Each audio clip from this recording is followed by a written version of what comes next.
dynamique, en fait, ça s'appuie les 8 niveaux de conscience qui ont été décrits jusqu'à aujourd'hui, en sachant que c'est fait pour être dans un système de continuité et d'évolution.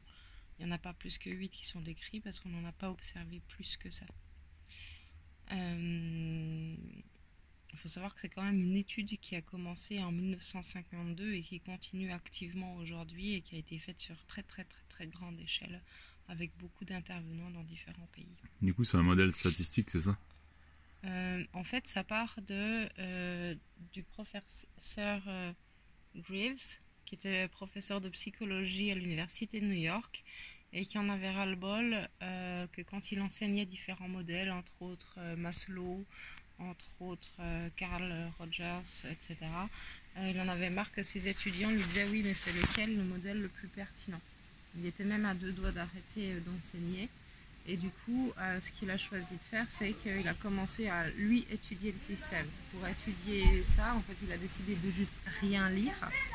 Et ce qu'il a fait en tout premier lieu, c'est qu'il a questionné ses étudiants en psycho en leur demandant d'établir, selon leurs critères personnels, quels étaient les critères absolus de la maturité humaine.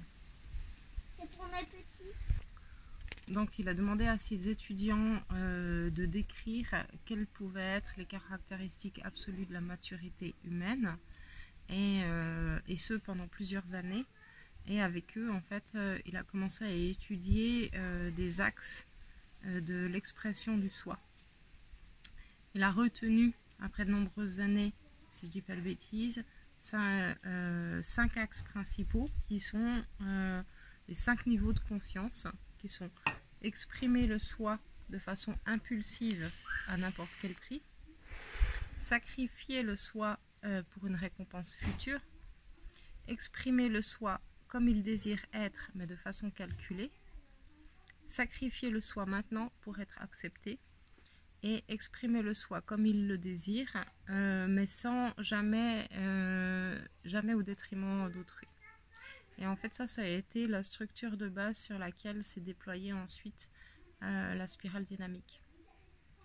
Après ça, en fait, il a étudié la notion de valeur en mettant en fait une catégorisation de valeurs. Ça va des valeurs les plus conscientes et les plus visibles au niveau social. Ouais, genre les valeurs extérieures, publiques et tout. Voilà, ce qu'il appelle les valeurs de surface, qui sont conscientes et manifestées au quotidien et en public, qui sont faciles à changer et qui sont connues. Ensuite, il y a la notion de valeurs cachées. Dans les valeurs cachées, il y a les valeurs masquées, qui sont des valeurs que tu caches, qui sont en dessous de la valeur de surface et qui servent, en fait, la valeur de surface devient un leurre et la valeur principale est celle qui est cachée. En général, elle est motivée par un système de survie.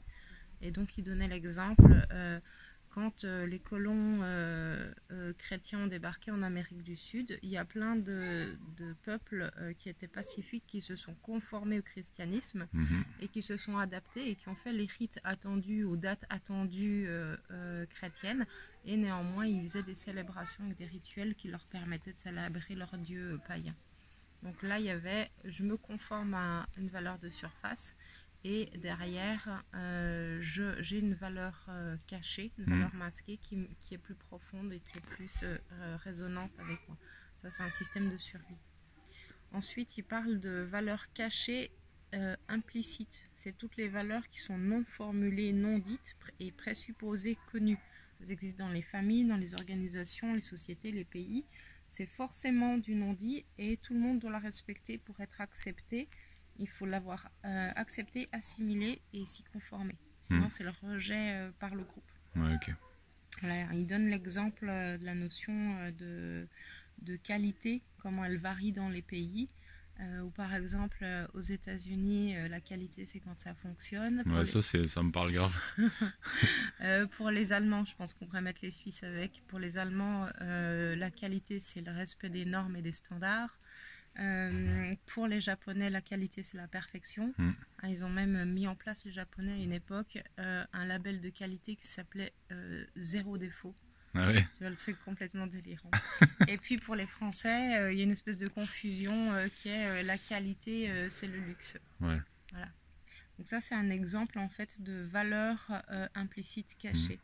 Et on voit que dans chaque sous-groupe, chaque pays, en fait, il y a un rapport à la valeur qualité qui est complètement implicite et qui est complètement autre. Puis du coup, on réagit émotionnellement à ce genre de valeurs. Bah, carrément, quoi. Mm. Et du coup, par exemple, on peut imaginer que là, dans l'histoire du marketing, eh ben, quelqu'un qui serait excellent dans son domaine de qualité, mettons un japonais au Japon, il débarque dans un autre pays, en France, en Allemagne, en fait, ça marcherait pas pareil, parce qu'il n'aurait pas les codes implicites. Mais ouais. Et ça lui demanderait une insertion culturelle. Voilà.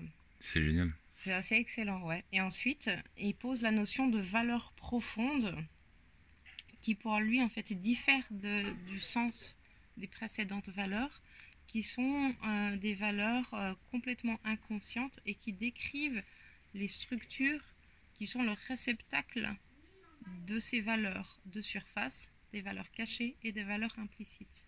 Ouais, ok. Et elles sont, en fait, le plus petit dénominateur commun. Et elles permettent, en fait, de porter tout ça. Comme elles sont profondes, elles sont inconscientes et elles sont plus difficiles à changer. Et donc, chacun des 8 systèmes de conscience et d'existence qui décrit dans la spirale dynamique coïncide en fait avec 8 valeurs fondamentales, ou 8 groupes de valeurs fondamentales. Ouais, ok. Génial. Et donc ça, c'est Fabien et Patricia Chaboy, c'est bien ça? Non, pas du tout.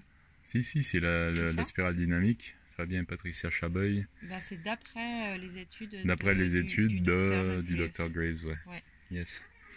Cool. Merci Aurélie. Je t'en prie.